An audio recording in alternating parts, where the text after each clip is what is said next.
Hey, so I just want to tell you a quick funny story, and also just kind of highlight one of the joys of van living, and that is that your car will act up, and it will act up at the most inopportune times, which is what happened to us last night. So Ira's in the rental car next to us. We had to get one because the van's had all kinds of issues the last couple weeks. Starter went out, which was under warranty, fortunately. And then the ignition switch broke, which I had posted about that on Facebook or Instagram. I can't remember which. So we had to have our ignition redone. And then the day after we had the ignition fixed, the keyhole to the door broke. So we had to schedule that with a locksmith. And that was going to take a few days to get it in. So we were just getting by leaving the door unlocked.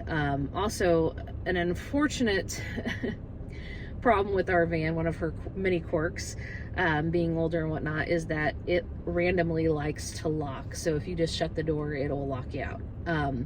So in our case, if nobody was in the vehicle, we had to keep the window rolled down because we have a key fob and that doesn't work. And one way to get in the van, and that is the keyhole on the driver's side door, which was not working at all. It started with the key getting stuck in there, and then it wouldn't turn anymore, so it does not work. So we had to wait to get that fixed, but it was the only way in the van. So if we went anywhere, we had to leave the door unlocked, the window down, so that way if it auto-locked, we weren't having to call somebody to come open the door for us.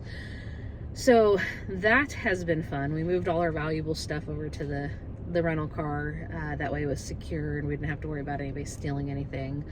And we just kind of carried on, made do with what we had. And that's why Ira's over in the rental charging everything, because everything's over there for safety's sake. So that was like over a week ago, all this started happening. I also want to note that another problem that we were worried about is the van has an anti-theft system where if you hit the door lock button while any of the doors are ajar, and then you shut the door, it will engage the theft system, which involves flashing lights and honking, maniacal honking. I don't know if a car can maniacally honk, but this one does. And that's a problem. So we've been very cautious as to not hit the lock button when we're getting in and out of the car, because the only way to disarm that is with the key, which wasn't working in the door. You had to turn it like twice in the door to get it to work. And of course we can't turn the key, so that doesn't work. And the only other way to disarm it is with the key fob, which we also don't have, doesn't work. So that leads us to last night. This morning we had the appointment with the locksmith to fix everything, and last night we came into our sleep spot, and Ira had been charging the fan in the rental car, and he come over here, and we were watching, I think, a TV show together or something before bed, and we realized we had forgotten the fan in the other car. Ira had already crawled to the back and started getting ready for bed, so I was like, okay, I'll jump out and get the fan and a couple other things. And when I got out, I didn't fully shut the door. I don't know why, I just didn't. And Ira was doing the bedtime checklist, which involved locking the doors. So this is where the problem comes. We locked the doors, or he locked the doors while I was getting the stuff. I came back over, went to ask him a question. When I did, I pushed against the ajar door. So he had hit the lock buttons while the door wasn't fully closed.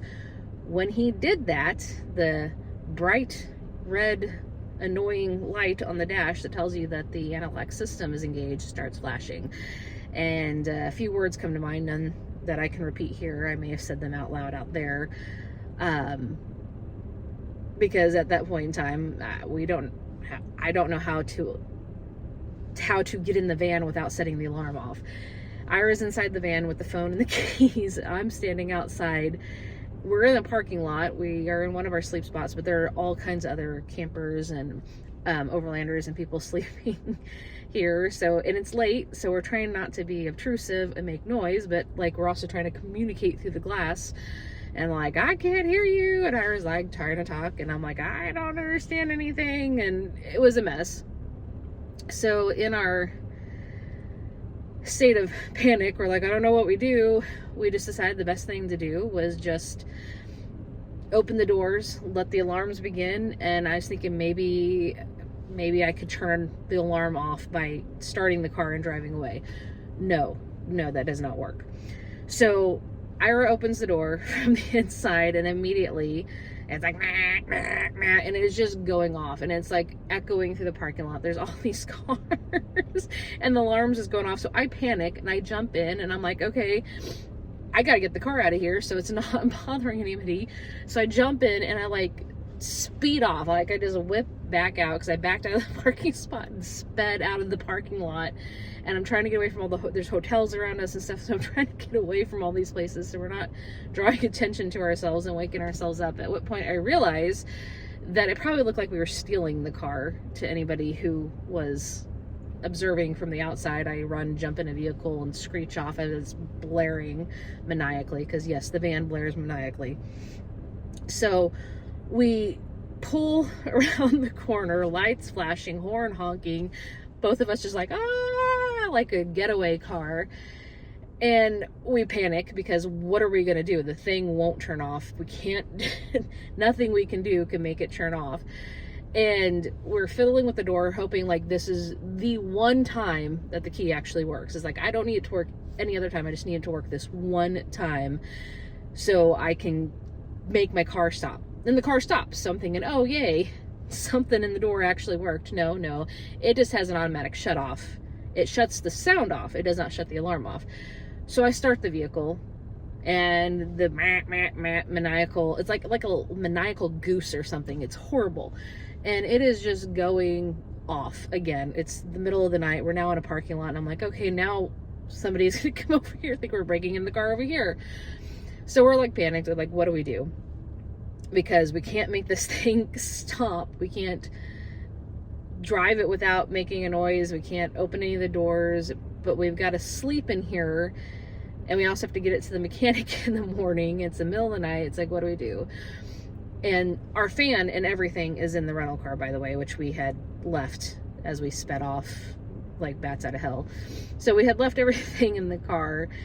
And so the conclusion we had come to was that, okay, after a few minutes, the alarm will stop. It doesn't disengage the system, so even if you open a door or turn the car on, the beeping is going to begin again, but at least it will stop making noise after a few minutes. So Ira runs back to the rental car to get all the stuff out of it, and I drive the van around town for a little bit until the sound stops, and I pull back into the parking spot. So I mean, obviously at this point we clearly didn't steal the van, for anybody who was questioning it. Probably thought we were insane, but yeah. So how to get Ira back in the car without setting the alarm off again, because he can't open any of the doors. We rolled down the window, and Ira crawled in. I was trying to get him to reenact it for the video, because in all my panic I didn't record any of this. I should have. But I was trying to get him to reenact it, and he said no. For now. Maybe I can get him to reenact it tomorrow. But so Ira climbed in the side window, and we just rolled the windows up. And then the next morning, when it was time to get up and go to the mechanic, we just started the car and took off as soon as it started beeping. So we gave everybody heart attacks in the middle of the night with it beeping, and then first thing in the morning, it's beeping again. Like I said, a maniacal goose. And we just start driving down the road with the car going, meh, meh, meh, lights flashing. It's actually just me, because Ira had jumped out real quick to go to the rental car, and he's speeding off behind me. And I can only imagine what onlookers are thinking, because, like, you know, here we are just driving away, and lights flashing, horns honking, driving as fast as we can to get out of here.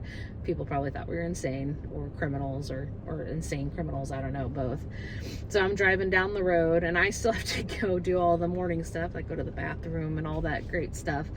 So I then pull over at the gas station after the honking has finally stopped, and people are like getting mad at me, like, because I'm pulling up behind them and they think I'm honking at them.